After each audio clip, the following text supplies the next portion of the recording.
It is July 5th, 2018. I'm going to start off my my stripping with my trunk lid. As you can see, there are some cracks here. This is an aluminum piece, so it's not as if I'm too worried about rust. See some of the paint here.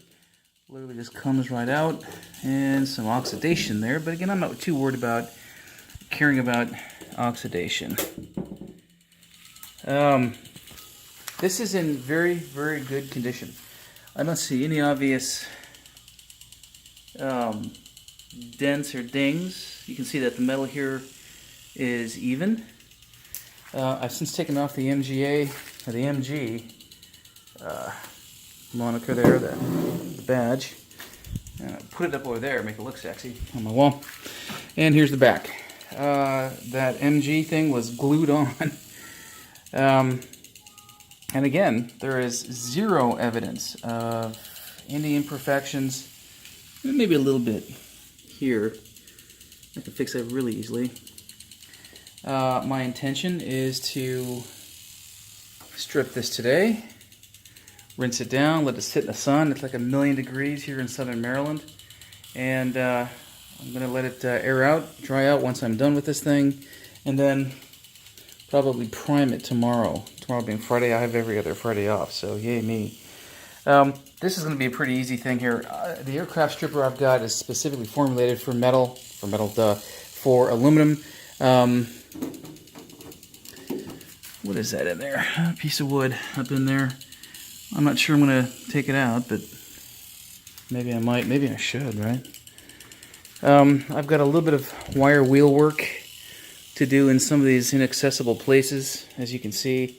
Not worried about that, but the framing on the inside here, this cross frame, is metal. God dang it, is steel, and therefore it's going to rust. So I've got to do it pretty quickly. Now here's a deformation there. You can see that. Let me see. Yeah, that bulge right there in the center of the screen. Right here. I hesitate to push it in because it'll throw off the. Who knows? We'll just see. It's not bad. Some rust here. That'll come out with the wire wheel. Again, that's the non-aluminum portion of this, and I'll make sure I take care of that. Let's see. What is that? Let me just zoom in real quick here. I'm at about 84 degrees and mid-range temperature. It feels a hell of a lot hotter than that. And there we go. So I'll get right to it and show you the results here in just a few minutes. And here's the stuff I used last time. It's a very good effect on my my body, and I always get a kick out of doing this. I won't show you the whole long drawn up, but I just like to watch the paint bubble up.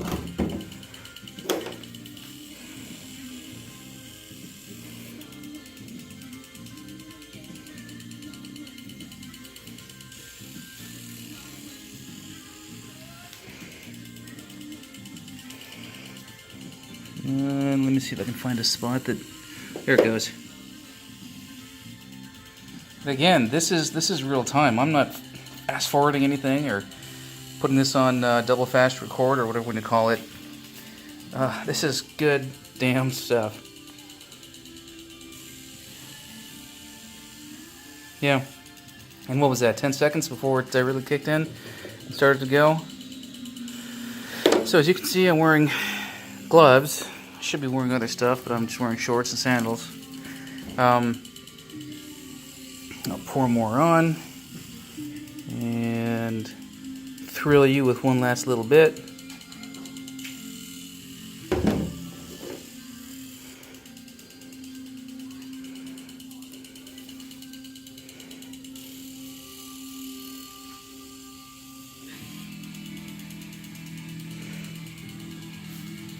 This should kick in even faster since there's a crack there, a couple of them. Oh, it's George Thorogood. I cannot stand that guy. I'm sorry, not a fan of his work. How about that? I drink alone. And there it goes. Again, just about instantaneous. I'm kind of curious how this stuff stands up to modern paints. This paint job here dates from the 70s. The car was red at one point, and the prior owner, second owner, I'm the third, had it repainted to its current white. And this makes me think that this is just, what is it, not urethane, I don't know, not modern paint, but whatever. I don't know how well this stuff will last, but I'll let this soak in for a little while, and then scrape it off and see how it looks when it's naked. Back of it, I've done a lot of work on this one. Well, I shouldn't say done a lot of work. There's good work being done, and there you go. I'm sweating like a pig here. I have used up all the other stuff I've got. I'm now using, no kidding, that stuff, which is a hell of a lot better than that goop or goof off or whatever it is. You can see that it's really just eating the crap out of this paint. I found some bondo on the other side. Not by much, but there were a couple of low spots that somebody filled in the past, and I'll have to deal with that, but there she blows, right? Not too bad. I think if time allows tonight, I'll get into the hood, but with the hood, there are a few things I wanted to pull out. The wood, the catch, the spring, etc., etc. So I may get to it, I may not, but you know, there we go. And that's it. I think I'm going to be done for the night. I've got some other things I got to get done, but once this dries out, I'm going to take a wire wheel to it and take it down to bare. The wire on the wheel I've got is brass, and it'll be easy to take out the rust bits up in here and the other bits of paint that are still on there. The front is actually pretty good. I did find some bondo.